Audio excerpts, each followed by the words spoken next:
Hello everyone, welcome to my channel. ఈరోజు మనం చింత చెట్టు యొక్క అద్భుతమైన ప్రయోజనాలను ఈ వీడియోలో తెలుసుకుందాము. చింత చెట్టు యొక్క శాస్త్రీయ నామం టామరిండస్ ఇండికా. దీనిని భారతదేశపు ఖర్జూరం అని కూడా అంటారు. చింత చెట్టు ఉత్పత్తి చేసే కాయలు, పండ్లు, ఆకులు తినడానికి ఉపయోగపడతాయి. ప్రపంచవ్యాప్తంగా వీటిని ఎక్కువగా ఉపయోగిస్తూ ఉంటారు. తెలుగు భాషలో ఈ చింత పదానికి చాలా పేర్లున్నాయి. పెంకుతోనున్న చింతపండును చింతగుల్ల అని అంటారు. కాయని చింతకాయ అని, పండును చింతపండు అని అంటారు. అలాగే పులిచింత, సీమ చింత చెట్టు, ఎర్ర చింత, కారువేగి, చిందుగా అని కూడా అంటారు. ఈ చెట్టు ఇంచుమించు 20 మీటర్ల ఎత్తు వరకు పెరుగుతుంది. వేసవి కాలంలో కూడా దట్టంగా ఉండి చల్లని నీడను అందజేస్తుంది. దక్షిణ భారతదేశీయ ఆహారంలో చింతపండు చాలా ముఖ్యమైనది. లేత చింత చిగురును ఆకుకూరల మాదిరిగా ఉపయోగిస్తారు.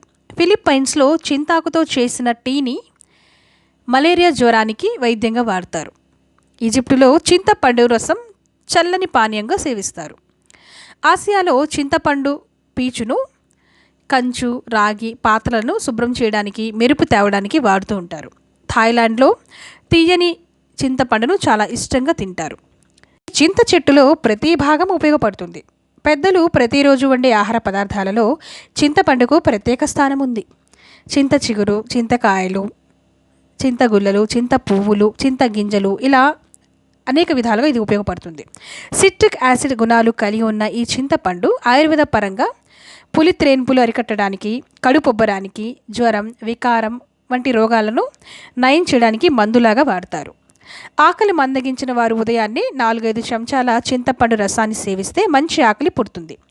శరీరంలోని వాపులకి, నొప్పులకి చింతపండు రసంలో ఉప్పు కలిపి మసాజ్ చేస్తే వెంటనే ఉపశమనం లభిస్తుంది.